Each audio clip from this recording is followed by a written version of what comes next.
এখানে আশেপাশে কাউকে বন্দুক বা রাইফেল নিয়ে দেখেছিলে কাউকে? এখানে বন্দুক আনা অ্যালাউ নয় স্যার। আপনি আসল বন্দুকের কথা বলছেন স্যার? পুজোর ক্যাপ বন্দুক ফাটানোরও অনুমতি নেই।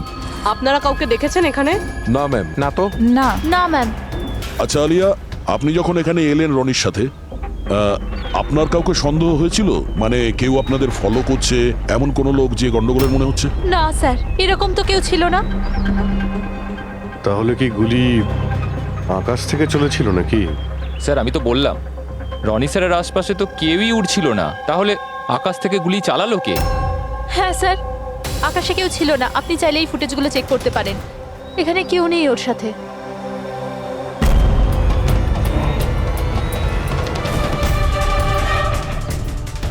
এই ফুটেজে তো রনির আশেপাশে তো দূরে দূরেও কাউকে দেখা যাচ্ছে না। স্যার, নিচে থেকে ওপরে তো কেউ গুলি চালায়নি। ইনি বলছেন যে যখন ও ওপরে উঠছিল কেউ ওর আশেপাশে ছিল না, ওপর থেকেও কেউ গুলি করতে পারবে না। আমার মাথায় এটা ঢুকছে না, কে কোথা থেকে গুলি চালালো আর কিভাবে, বুঝতে পারছি না স্যার। অদ্ভুত ব্যাপার তো। ওর কোনো শত্রু নেই, তাহলে ওকে খুন করার জন্য এরকম প্ল্যানিং কে করতে পারে? কেসটা খুব জটিল মনে হচ্ছে। কোনো বাঁকা লোককে এখানে পাঠিয়ে দিই, বাঁকা প্রমাণ, হয়তো সে কিছু পেতে পারে।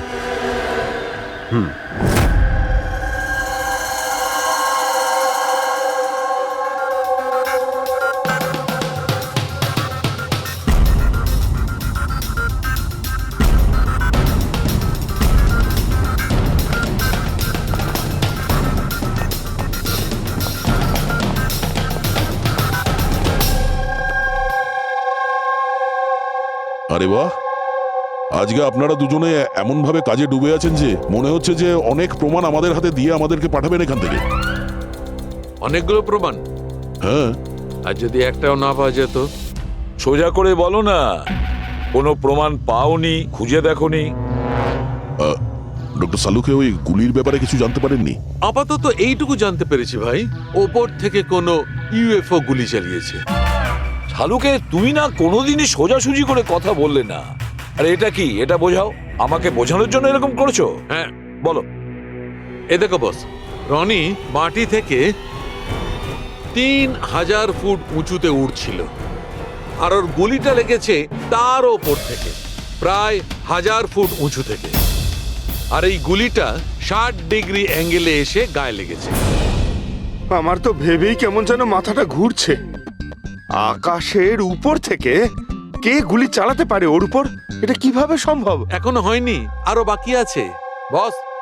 এই গুলিটা প্রায় 3 কিলোমিটার দূর থেকে ছোড়া হয়েছে। ভারী অবাক কাণ্ড, তাই না দয়া? 3 কিলোমিটার দূর থেকে গুলি চালানো হয়েছে। 60 ডিগ্রি অ্যাঙ্গেলে রনির গলার ভেতর ঢুকে যায় আড়াআড়ি। তার মানে রাইফেলটা খুব পাওয়ারফুল ছিল মনে হয়। একদম ঠিক বস, রাইফেলটাও পাওয়ারফুল ছিল, আর গুলি যে চালিয়েছে তারও হাতটা পাকা। এত উঁচুতে হাওয়া খুব জোরে প্রবাহিত হয়, আর টেম্পারেচারও কম বেশি হতে থাকে। তবুও লক্ষ্যটা মিস করেনি, একদম নির্ভুল পয়েন্টে গিয়ে লেগেছে। গুলি যে চালিয়েছিল খুব পাকা খেলোয়াড়, ডক্টর, সব শুটার। একদম। আর এইরকম শার্ট শুটার সহজে তো পাওয়া যায় না যে এই কাজটা করে দেবে। কিন্তু স্যার, আমরা সমস্ত ভিডিও দেখেছি। যখন রনি আকাশে ছিল তখন ওর আশেপাশে কোনো প্যারাসুট বা চপার ছিল না স্যার, আকাশ একদম পরিষ্কার ছিল। সেটাই তো বুঝতে পারছি না যে ওই কিলার কোথা থেকে গুলিটা চালিয়েছিল, অথচ আকাশটা পরিষ্কার ছিল। ও কি মেঘের আড়ালে লুকিয়েছিল? আর স্যার ওই গুলিটার থেকে কি জানতে পারলাম? কিচ্ছু পাওয়া যায়নি পুরবি। আমি ব্যালিস্টিক ডিপার্টমেন্টের পুরো ডেটা চেক করেছি, এরকম গুলির তো কোনো রেকর্ডই নেই। স্যার, এই গুলিটা নিশ্চয়ই কাস্টমে বানানো হয়েছে। হ্যাঁ, নিজের মতন গুলিটা বানিয়েছিল। এমন গুলি যেটা 3 কিলোমিটার দূর থেকে চালানো যায় আর সোজা গিয়ে টার্গেটে হিট করে। আর স্যার, এই গুলিটা যখন এত শক্তিশালী, তো এর রাইফেলটাও বেশ স্পেশাল হবে। হ্যাঁ, এক কাজ করা যাক, গুলিটাকে ব্যালিস্টিক ডিপার্টমেন্টে যাচাইয়ের জন্য পাঠাই, দেখি কি রিপোর্ট আসে। আর সে যেই হোক, এত উপরে চলে গিয়েছিল খুন করার জন্যে, এবার ওকে তো মাটিতে নামতেই হবে।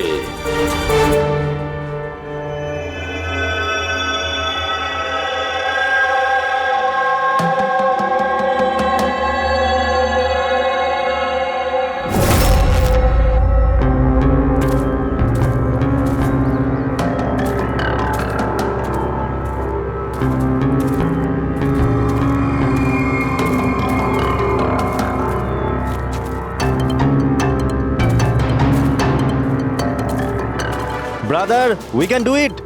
আরে ইয়ার গুরু, আর চলতে পারবো না, খুব হাঁপিয়ে গেছি আমি। ব্যাস নবীন, আর বেশি দূর নয়, 3000 ফিট চড়ে ফেলেছি, পাশেই আছে। We can do it, come on.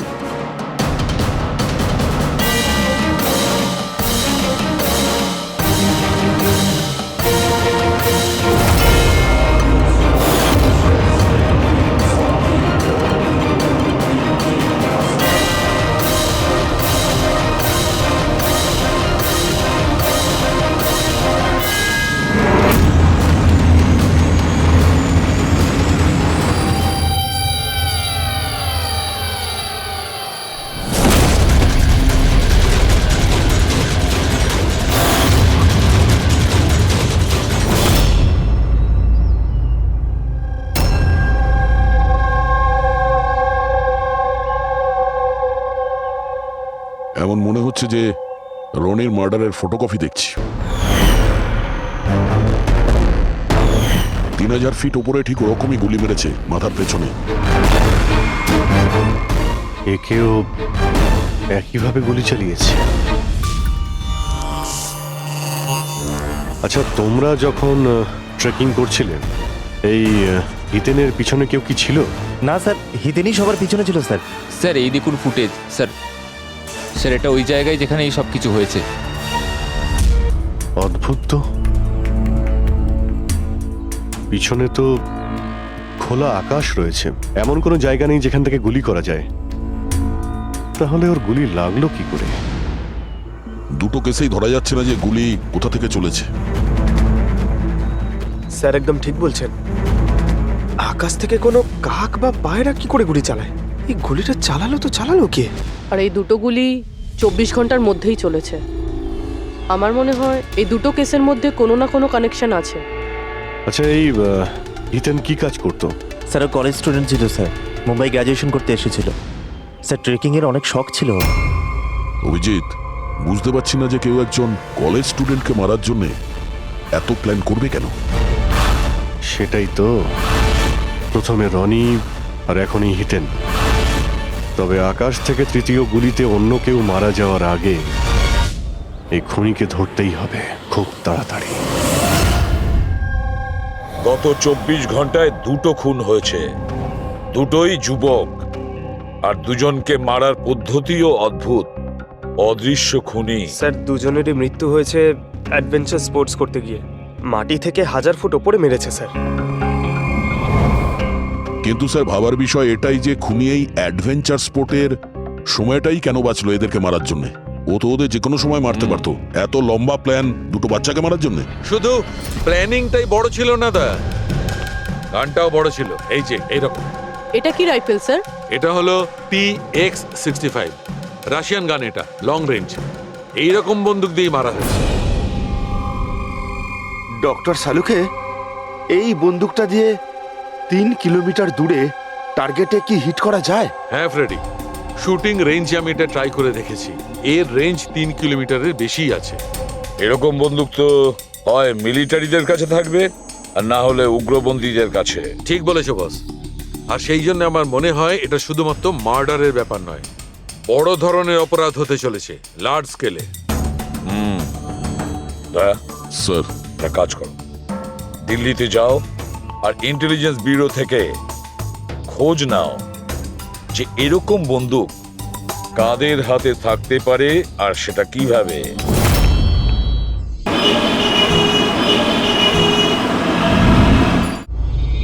এই সমস্ত খুন এই রাইফেল দিয়েই হয়েছে। আর আপনারা তো জানেনই, এরকম হাই প্রোফাইল রাইফেল তো সবার কাছে থাকে না। আপনি একদম ঠিক বলছেন স্যার। আর যেটা আমাদের দেখা দরকার সেটা হলো এই রাইফেলটা যদি কেউ কিনতেও চায় তাহলে কিনতে পারবে না। এটা একটা কিংবা দুটো পিসে বিক্রি হয় না, বড় অ্যালটমেন্ট হয় এগুলোর। তাহলে কয়েক বছর আগে যে আতঙ্কবাদী হামলা হয়েছিল তার মধ্যে এই ধরনের রাইফেল ইউজ হয়েছিল? হ্যাঁ স্যার। তাহলে আপনাদের কোনো আতঙ্কবাদী গ্রুপের উপর সন্দেহ হয়? আগে হ্যাঁ স্যার, যদি আমাদের সন্দেহ ঠিক হয় তাহলে আমরা জানি যে এর পেছনে ঠিক কার হাত আছে। কার? এই অঞ্চলেই কিছুদিন আগে আমাদের আর্মি অনেক অস্ত্র আটক করেছিল। ওই অস্ত্রের মধ্যে এই রাইফেলটাও ছিল। হ্যাঁ প্রতাপ, স্যার, সমস্ত আতঙ্কবাদী মরে গেছে। ওদের মধ্যে একজন পালিয়ে গেছে, তবে আমরা সমস্ত হাতিয়ার আটকে নিয়েছি। ওয়েল ডান প্রতাপ। স্যার, আর যে টেররিস্টরা পালিয়ে গেছে তাদের সম্পর্কে সমস্ত পোস্টকে অ্যালার্ট করে দাও। তাহলে এই কাজ ওই আতঙ্কবাদীর হতে পারে যে পালিয়ে গিয়েছিল ওখান থেকে। হ্যাঁ স্যার, আর আমাদের ইনফরমেশন অনুযায়ী এই আতঙ্কবাদী গ্রুপ খুব বড় একটা কিছু করতে চলেছে। বোধহয় এটাই সেটা শুরু। এই দুটো অপরাধ সাধারণ কোনো খুন নয়, এটা নিশ্চয়ই কোনো বড় সড় ষড়যন্ত্র। কোনো দুষ্কৃতী আক্রমণ ঘটতে চলেছে। হ্যাঁ স্যার, আর এই খুনগুলোকে আটকানোর জন্য প্রথমে আমাদের আকাশ থেকে চলা গুলির রহস্য ভেদ করতে হবে স্যার। আর এই রহস্যের কিনারা করার জন্য সবার আগে আমাদের এটা জানতে হবে যে এই আতঙ্কবাদীরা রনি আর হিতেনের মতো সাধারণ লোকের হত্যা কেন করলো। আচ্ছা, এমন কি কমন আছে এই দুটো কেসে? স্যার, দুটো মার্ডারই আকাশে হয়। দুবারই গুলি উপর থেকে চালানো হয়েছে, পুরো পাওয়ারফুল রাইফেল দিয়ে। এটা প্রফেশনাল সব শুটারের কাজ হবে। আর স্যার, এই দুটো কেসেই কোনো ভ্যান্টেজ পয়েন্ট নেই, আর এমন কোনো জায়গা নেই যেখানে বসে খুনি এই দুজনকেই গুলি করতে পারে। তেমন কোনো জায়গা ছিল না, তেমন কোনো জায়গা ছিল না। খুন করার এটাই মূল কারণ নয় তো? তাহলে স্যার আপনি বলতে চাইছেন যে খুনির কাছে বসে গুলি চালানোর কোনো জায়গা ছিল না, আর ও এটা শিওর হতে চেয়েছিল যে টার্গেট যেন কোনোভাবেই মিস না হয়, সেই জন্যই ও এদের উপরে প্র্যাকটিস করছিল। Exactly Abhijit, exactly. সে গুলি ছোড়ার প্র্যাকটিস করছিল। তার মানে স্যার, ওর আসল টার্গেট অন্য কেউ। স্যার, যদি কোনো ভ্যান্টেজ পয়েন্ট নাই থাকে তাহলে ও গুলি চালাচ্ছিল কোথা থেকে? পঙ্কজ, উত্তরটা তোমার প্রশ্নের মধ্যেই লুকিয়ে আছে। আচ্ছা এটা বলো, আমরা মানুষ ডানা ছাড়া আকাশে কিভাবে ওড়ে? স্যার, এরোপ্লেন বা হেলিকপ্টারের মাধ্যমে। ব্যাস, তুমি তোমার উত্তর পেয়ে গেছো। কিন্তু স্যার, ওখানে ওই ক্রাইম সিনে আকাশের ওপর কোনো চপার তো ছিলই না স্যার, না কোনো কেবল কার ছিল ওখানে। তাহলে অন্য কিছু থাকবে, অন্য কিছু থাকতে পারে। অভিজিৎ, ম্যাপটা বের করো। ওই এলাকার চারপাশটা ভালো করে দেখো, দেখো এমন কিছু পাওয়া যায় কিনা। এমন কিছু আছে নাকি যেখান থেকে মানুষ হাওয়ায় উঠতে পারে? জঙ্গল আছে, আর হ্যাঁ, দুটো হট এয়ার বালুন রেঞ্জও রয়েছে। একটু দেখো তো, যেখানে খুন হয়েছিল সেখান থেকে এটা কতটা দূরে? স্যার, এই দুটো 60 কিলোমিটার রেডিয়াসের মধ্যে। তাহলে একটা কথা তো কনফার্ম, খুনি ওখানে হট এয়ার বেলুনে বসেছিল, আর সেখান থেকেই ও গুলি চালিয়েছিল 3 কিলোমিটার দূর থেকে।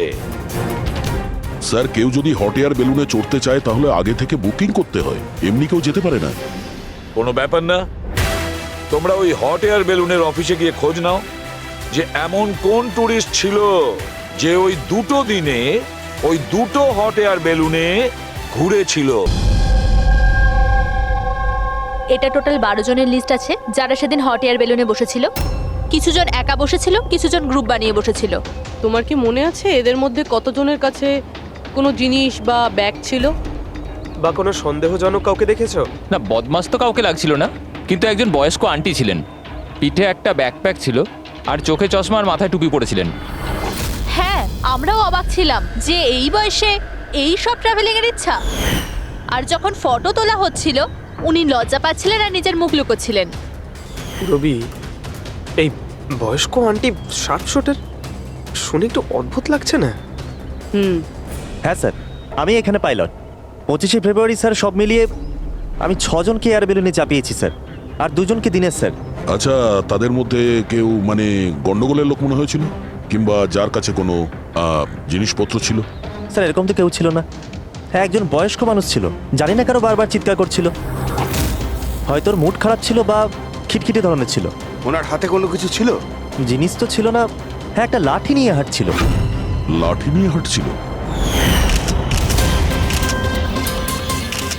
হেই, তোমাদের সাহস কি করে হলো আমার ছবি নেওয়ার, আমাকে জিজ্ঞেস না করে?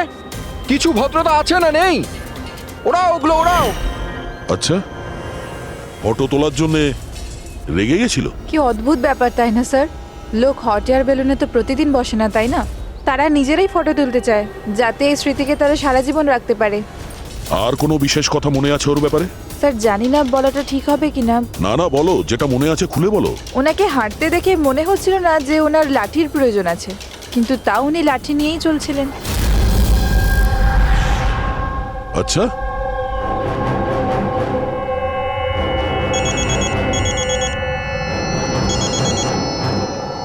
হ্যাঁ স্যার। কিছু জানতে পারলে? স্যার এখানে একজন বয়স্ক মহিলা এসেছিল, আর তার হাতে একটা ব্যাকপ্যাকও ছিল।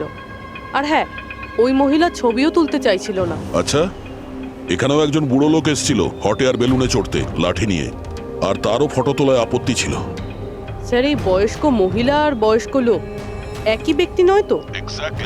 ওই শার্প শুটার, ওর ব্যাগে আর ওর লাঠিতে ওই রাইফেলটা ছিল যা দিয়ে খুন করেছে।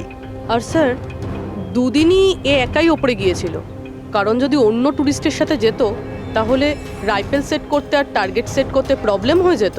না পুরবি, আমার মনে হচ্ছে একলা যায়নি। মানে ওই হট এয়ার বেলুন চালানো আর সঙ্গে এই রাইফেলটা চালানো দুটো কাজ একসঙ্গে করা মুশকিল। ওই হট এয়ার বেলুনের পাইলটও ছিল সঙ্গে। মানে স্যার এই অপরাধে পাইলটও যুক্ত? একটা কাজ করো, ওই পাইলটটাকে ধরো তাড়াতাড়ি। ওই দিন ওই বয়স্ক মহিলাকে বেলুনে উপরে কে নিয়ে গিয়েছিল? পাইলট কে ছিল? সঞ্জীব ছিল। এই পালাবি না, দাঁড়া দাঁড়া দাঁড়া। না আমাকে মারতে পারবে না ওকে। এই এই সঞ্জীব!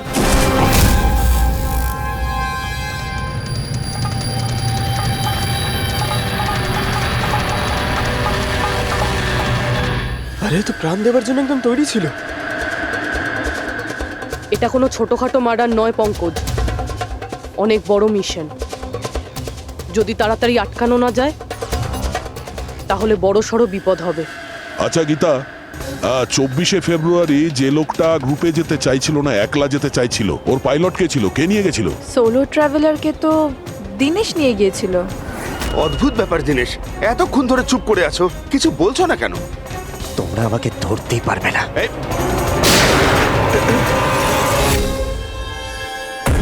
এখন যমরাজ তোকে অ্যাপয়েন্টমেন্ট দেওয়ার মুডে নেই। যতক্ষণ না আমাদের প্রশ্নের উত্তর আমরা পাবো, তোকে বেঁচে থাকতে হবে। চল। মারো, যত পারো মেনে নাও, আমার কিচ্ছু যায় আসে না। আর তাছাড়া তোমাদের এই আইনের কমজোরি থাপ্পড়ে এত শক্তি নেই যে আমার অপরাধের মজবুত হাড়কে গলাতে পারবে, বুঝলে? তোমার ওপর যদি টর্চার করতেই হতো তাহলে ওর জন্য তো 2 মিনিটের কাজ আমাদের কাছে। কিন্তু তারপর মনে পড়ে তোমার পরিবারের কথা, তোমার বোন। পরের মাসে ওর বিয়ে না? কেমন লাগবে ওর যে ওর বিয়ে হচ্ছে আর বিয়ের পরে ওর ভাই এই পৃথিবীতে নেই? হ্যাঁ, আর তোমার মা প্রত্যেক মাসে খরচার জন্য টাকা পয়সা পাঠাও না? তোমার মৃত্যুর পর কে খেয়াল রাখবে তার? কিছু ভেবেছো এ ব্যাপারে? হ্যাঁ, না। চলো, এখনো সুযোগ আছে, রাজ সাক্ষী হয়ে যাও। কথা দিচ্ছি তুমি জেলে যাওয়ার পরে তোমার মায়ের খেয়াল আমরা রাখবো। সত্যি? মানে পুরো খেয়াল রাখবে? পুরো খেয়াল? হ্যাঁ, তোমার মায়ের পুরো খেয়াল রাখা হবে। তুমি শুধু এটা বলো কার জন্য কাজ করো, তোমার বসের নাম কি? বলে দেবো? সত্যি বলে দেবো? হ্যাঁ বলো। আমি যার জন্য কাজ করি না, যে আমার বস, স্যার, তার নাম হলো এসিপি প্রদ্যুম্ন।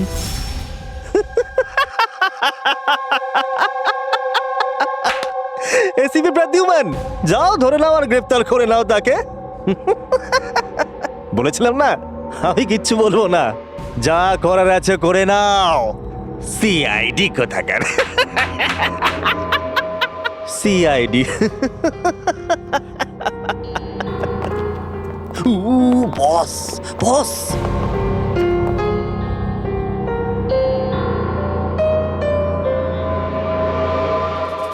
কোনো ব্যাপার না, কিচ্ছু বলতে হবে না। এখন না তোমাকে কিছু জিজ্ঞাসা করব, কিছু বলার জন্য তোমাকে আমরা জোর জবরদস্তিও করব না, কিচ্ছু করব না। শুধু একটাই কাজ করব, আমরা তোমাকে ঘুমোতে দেব না। শুতে দেবেন না? এমনিতেও আমি জেগে থাকলেও আমি আপনাদের কিছুই বলবো না। কোনো প্রয়োজন নেই, কিচ্ছু বলো না, কিন্তু আমরা শুতে দেব না তোমাকে। ওকে ভাই দয়া, আমি এটা শুনেছিলাম যে মানুষ কোনো কিছু না খেয়ে অনেক দিন সার্ভাইভ করতে পারে, কিন্তু না ঘুমিয়ে। কত কষ্ট হবে এই বেচারার।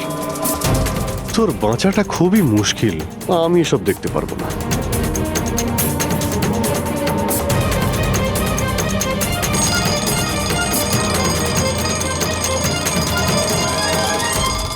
সময় কাটানোর জন্য খুব ভালো হবে, তাই না?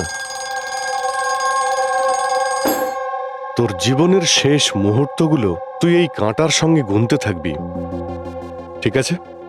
Thank you. ওকে ঘুমোতে দিও না।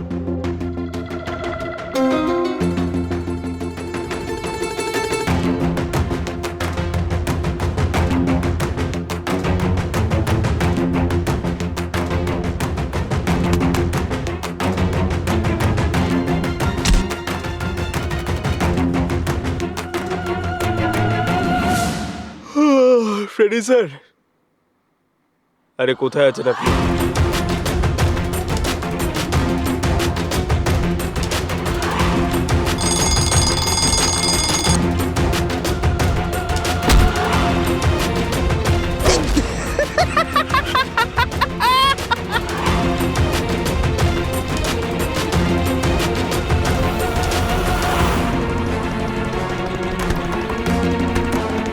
যতক্ষণ না মুখ খুলবি চোখের পাতা এক করবি না, বুঝলি? 5 মিনিটের জন্য নয়, চল। না 1 মিনিট, 1 মিনিট, 1 মিনিট তো শুতে দাও। 1 সেকেন্ড, শোবো না, শোবো না, একদম শোবো না, শোবো না একদম। এই, শোবো না আমি।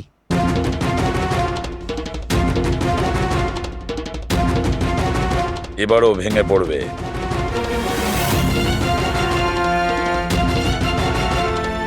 সবকিছু বলতে বাধ্য হবে। বললু, বললু তুই শুবি না, ওঠ।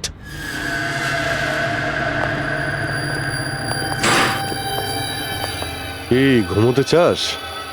আরে ওকে একটু ঘুমোতে দাও। কি প্রবলেম তোমাদের? ঠিক আছে, তোমাকে ঘুমোতে দেবো আমরা। আগে বলো যে তোমাদের গ্রুপের প্ল্যানটা কি? বলছি,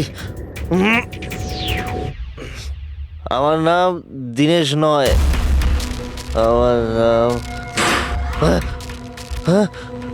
আমার নাম বললু, দীনেশ নয় আমার নাম। আর আমাকে স্পেশালি এই মিশনের জন্য তৈরি করা হয়েছিল। আর যে 2টো মার্ডার হয়েছিল না, ওটা প্র্যাকটিস ছিল। আমাদের আসল মিশন হলো ওকে মারা। আর ওই যে ওকে কি যেন নাম, স্টিভ মার্টিন, ওই শান্তির দূত যে সম্প্রতি ভারতবর্ষে এসেছে দেশে শান্তির বার্তা নিয়ে, যাতে সমগ্র বিশ্ব এই বার্তাকে সমর্থন করে, যাতে উগ্রপন্থীরা শেষ হয়। এসিবি, আমরা চাই না যে আতঙ্কবাদ কখনো শেষ হোক। আর স্টিভ মার্টিন তো মরবেই, তোমরা কিচ্ছু করতে পারবে না। আর আর যদি তোমরা বাঁচিয়েও নাও না, আমরা স্টিভ মার্টিনকে খতম করে দেবো একেবারে। আমাদের যে শার্প শুটার আছে না, একদম পাক্কা নিশানা তার। কোথায় মারবে ওকে আর কখন? বল। ও যখন কনফারেন্সে ভাষণ দেবে না, ওটাই সব থেকে সঠিক ওটাই সব থেকে সঠিক সময়। এই, ওটাই সব থেকে সঠিক সময় হবে। ওই সময় ওর আশেপাশে কোনো সিকিউরিটি থাকবে না। আর যে কনফারেন্সটা আছে না, ওটা বিল্ডিংয়ের ছাদেতে হবে। তো ওই হট এয়ার বেলুনেতে আমাদের সাব শুটার যাবে আর ওখানেই গুলি মারবে। কনফারেন্স ঘন্টা খানেকের মধ্যে শুরু হবে, এখন তাড়াতাড়ি ওখানে আমাদের পৌঁছতে হবে। আরে তোমরা যতই চেষ্টা করে নাও, বাঁচাতে পারবে না ওকে। আর হ্যাঁ, তোমরা যদি বাঁচিয়েও নাও না, তাহলে আমরা আবার প্ল্যান করব, দ্বিতীয়বার মারবো। কে মারবে? কিরকম দেখতে ও? আরে আমি ওর মুখ দেখিনি এখনো পর্যন্ত। যখনই আসে ছদ্মবেশে আসে। তোমরা কি ওই, একে হসপিটালে নিয়ে যাও তাড়াতাড়ি।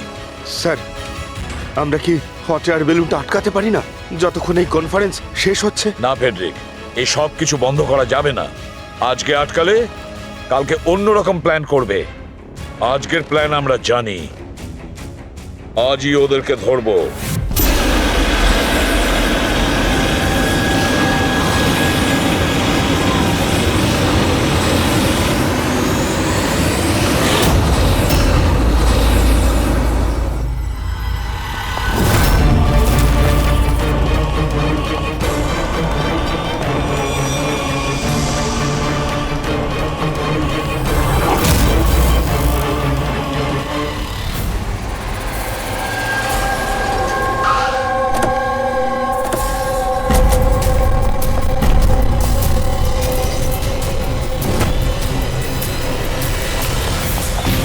সিআইডি।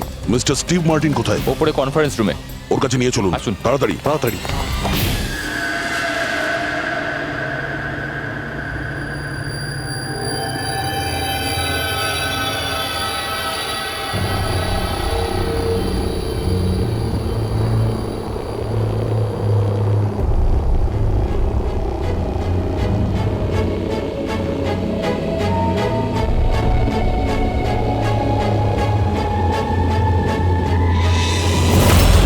স্যার, এখানে 4টে বেলুন আছে। দুটো ওপরে আছে আর দুটো রেডি হচ্ছে। আমার সামনে যে বেলুনটা আছে স্যার, ওতে একটা কাপল আছে আর ওই ছেলেটার কাছে ব্যাকপ্যাক আছে। নজর রাখো ওদের উপরে। কারা কারা আসছে, কারা কারা যাচ্ছে, সবাইকে ফলো রেখো, ওকে?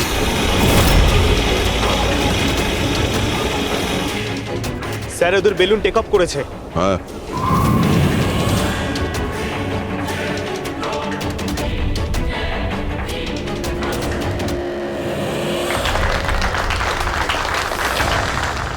এই দুনিয়াতে টেরোরিজম কেন আছে, এই প্রশ্নটা আমাদের জানা দরকার। আর এই টেরোরিজম তখনই বন্ধ হবে যখন সব দেশ একসাথে ভাই ভাই হয়ে থাকবে। টেরোরিজমকে আমাদেরকে গোড়া থেকে উপরে ফেলতে হবে।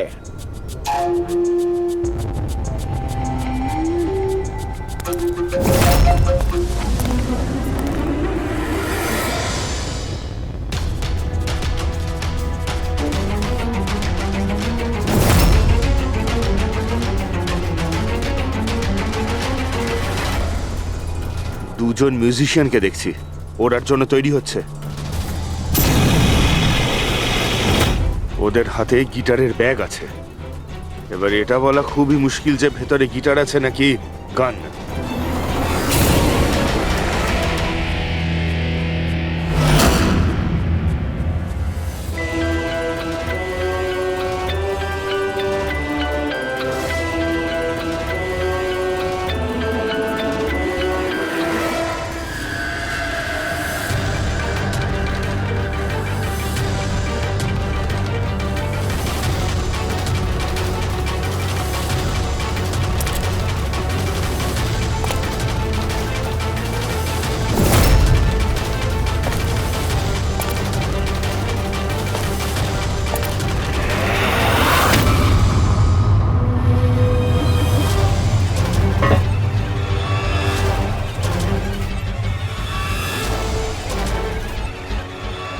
স্যার, আরও একটা লোক এসছে। ওর কাছে একটা ব্যাকপ্যাক আর একটা ক্রাচ রয়েছে। অপেক্ষা করা যাক।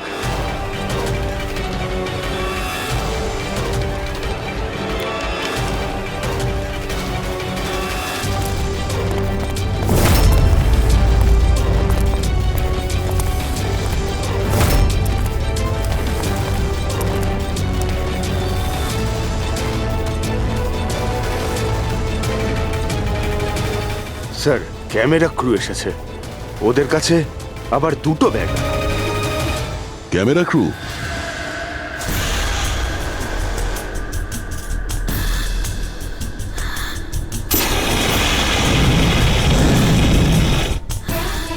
ওদের দিক থেকে নজর সরিও না, নজর রাখো ওদের উপরে।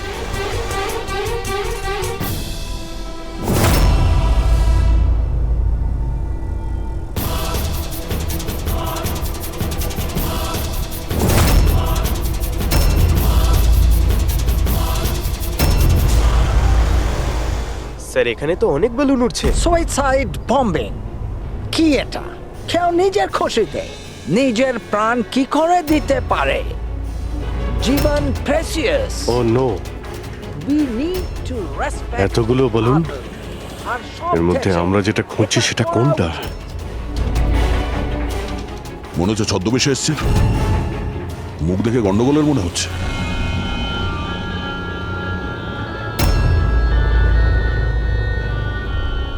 না, ওই দুটোর উপর নজর রাখো। আমরা যেন সব সময় একটা কথা মনে রাখি, ওয়ার্ল্ড ওয়ার 1 আর ওয়ার্ল্ড ওয়ার 2। এটা তো গিটার। হচ্ছে কি এখানে? উপরে গিয়ে এরা মিউজিক বাজাবে নাকি? বাকি সমস্ত বেলুন তো চলে গেছে, একটাই আছে। মানে স্যার, খুনি এই বেলুনের মধ্যেই রয়েছে? ওয়েট, খুনি এই বেলুনের মধ্যেই রয়েছে? এরা তো নিজেদের জায়গা থেকে নড়ছে না। Camera crew? স্যার, এ কোথায় গায়েব হয়ে গেল?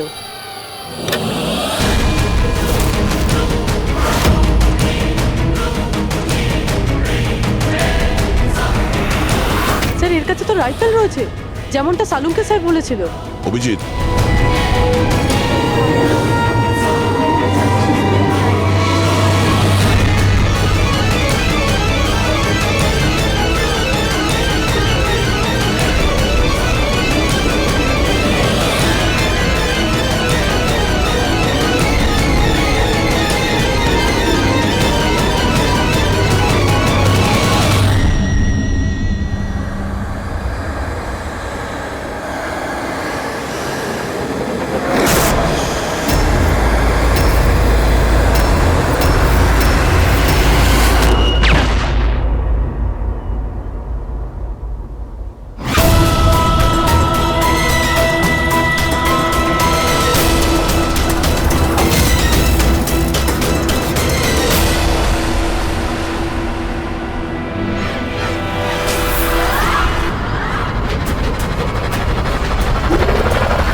Mister Steve, your life in danger. আপনার জীবনের সংশয় আছে। তাহলে কি করবে? We have a plan. Thank you সিয়াজি। যদি আজকে আপনারা ঠিক সময় না আসতেন, আমি বেঁচে থাকতাম না। দেখুন, বিপদ কিন্তু এখনো কাটেনি, ঠিক আছে? এখনো খুনিকে ধরতে পারেনি, সেই জন্য be safe, be careful. Okay Freddy, Pankaj, ওই বেলুনে নজর রাখো, চোখের বাইরে যেন না যায়। হ্যাঁ স্যার, আমরা বেলুনটাকে ট্র্যাক করছি।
হ্যাঁ পুরবি। Good job, congrats. ওরা ধরা পড়েছে মিস্টার অভিজিৎ? হ্যাঁ, এখনই ধরা পড়ে গেছে। Yes, well done. সিআইডি অনেক বছর ধরে এই দেশের সেবা করে চলেছে, আর আজকে আরেকবার আপনারা একটা ভয়ঙ্কর টেররিস্টকে ধরেছেন। আজ আমরা একজনকে ধরেছি, এরপরে পুরো গ্রুপটাকে ধরে ফেলবো। Mister Steve, we are very proud of you. এই সমাজে আপনার মতো মানুষদেরই দরকার, যারা আপনার মতো সাহসী আর সৎ।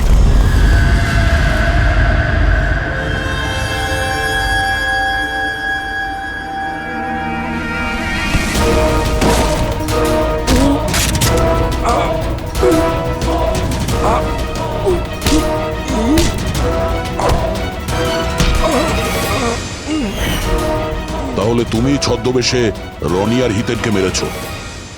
তোমার মতো একজন সব সুপার জেলের ভাত খেয়েও ফাঁসির অর্ডার আসার আগে পর্যন্ত। তোমার কি মনে হচ্ছে তোমরা আমাকে ধরে নিয়েছো তো স্টিভ প্রাণে বেঁচে যাবে? কখনো নয়। আমাদের ক্ষমতা এত বেশি যে তোমাদের আইন এটা খুঁজতে খুঁজতে হাঁপিয়ে যাবে, কিন্তু আমরা শেষ হব না। শেষ হবে তোমাদের এই দেশ। শোন ছারপোকা, আমাদের দেশের উপর অনেকে খারাপ নজর দিয়েছে, আবার চলেও গেছে। জানিস আমাদের দেশ কত বছর স্বাধীন হয়েছে? ৭৪ বছর। আর এই ৭৪ বছরে আমাদের দেশের জওয়ানরা জানি না কত আতঙ্কবাদীকে মেরেছে। আজ তোর পালা, কাল তোর সঙ্গীদের পালা। আমাদের দেশ থাকবে, খুব ভালোভাবেই থাকবে। আর এই দেশ থেকে যদি কোনো জিনিস চলে যায়, সেটা হলো আতঙ্কবাদ। বুঝেছিস? আতঙ্কবাদ।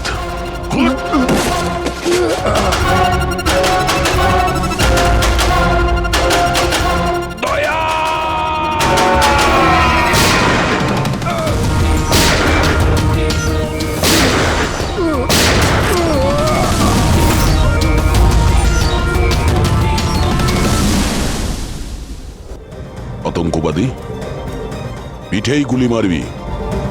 আমরা এখানে গুলি খাই, এখানে।